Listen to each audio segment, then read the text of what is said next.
how best to keep that water in the hand? What is it that holds the attention at the start of a sermon? I think that some sense of conflict, some real sense of conflict, which is the essence of a good story. That's really the difference between a story and most sermons that you will hear, is that stories always have conflict. Sermons, what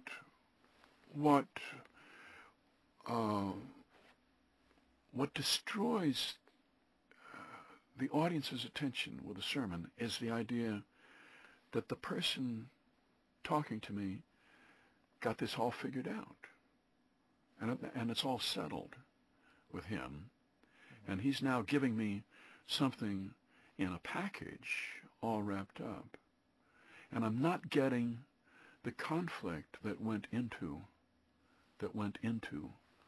these conclusions. I suppose it's like hearing hearing a lecture about marriage from someone who never had any experience at this, or someone who never had experience at who's innocent. Hearing a lecture on marriage from a child would not be persuasive. Have you ever been invited to preach? You ever been in a pulpit on a Sunday morning speaking to a congregation? A couple of times I've gone when I was invited. I gave a sermon at Grace Cathedral in San Francisco a couple of weeks after 9/11. That's the one I remember most clearly. And what was that like? It was an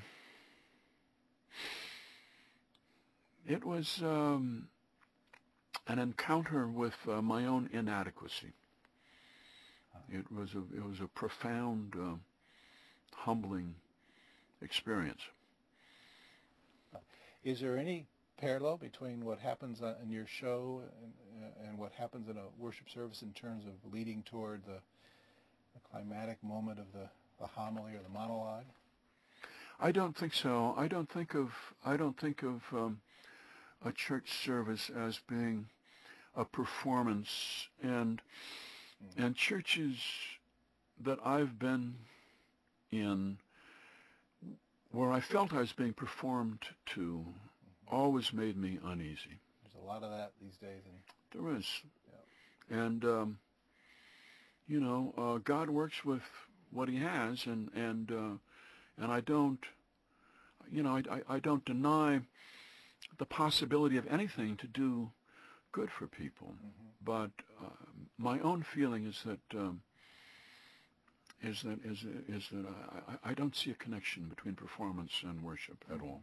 Mm-hmm. What, in your estimation, is the purpose of preaching? Why do we do this week after week? I think it's not so different from any other sort of communication. It's to give people something that they carry away. And that's the crucial thing. And if people leave the church and they can't remember what you said, I don't care how beautifully it was crafted, it didn't carry. Mm-hmm. If they can't remember what you said, you have failed. I mean, we're in a line of work in which failure is endemic. We're mortal beings, and so, but each week we rise again to try again. We do. A good story is like a good song or a good piece of music. You carry the tune, you carry the characters with you. Is there a difference between a good story and a good sermon, or can a preacher learn from a storyteller in that respect? I think that a good story is always going to be a good sermon. So that the fallback position for someone giving a sermon is to tell a story. I was in a Baptist church in Louisville and heard a preacher tell the story of Job, which is a very complicated story. And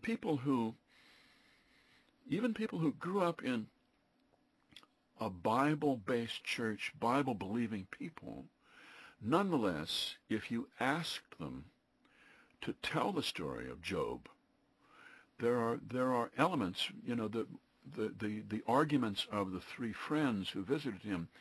There are arguments and the colloquy between God and Satan. It's a very intricate story, and to hear it again was an experience.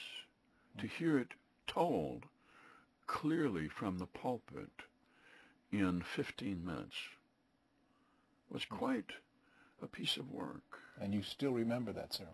I can't say that I remember all of the intricacies of the story, but I do remember the sermon, and it was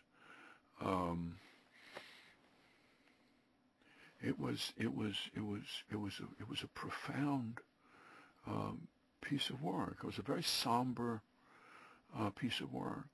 This was not a feel-good sermon, but it was a sermon in which you felt your own life stripped bare, and in which it was almost like a confessional sort of a sermon.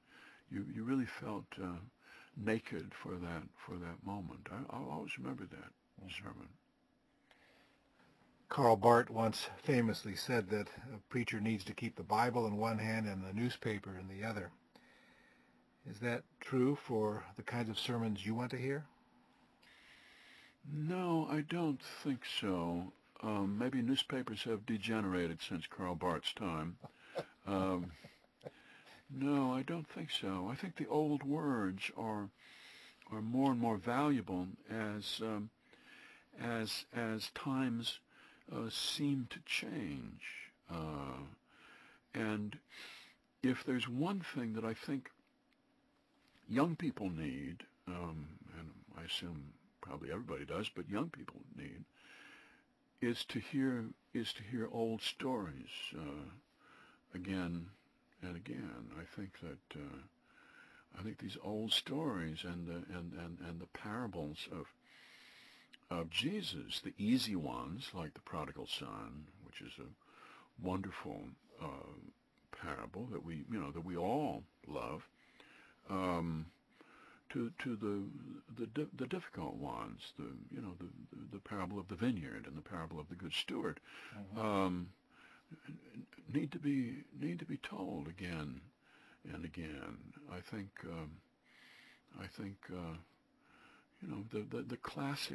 the classic stories, the easy ones, Daniel in the lion's den, the difficult ones, Noah and the ark, and Abraham and Isaac, which is painful.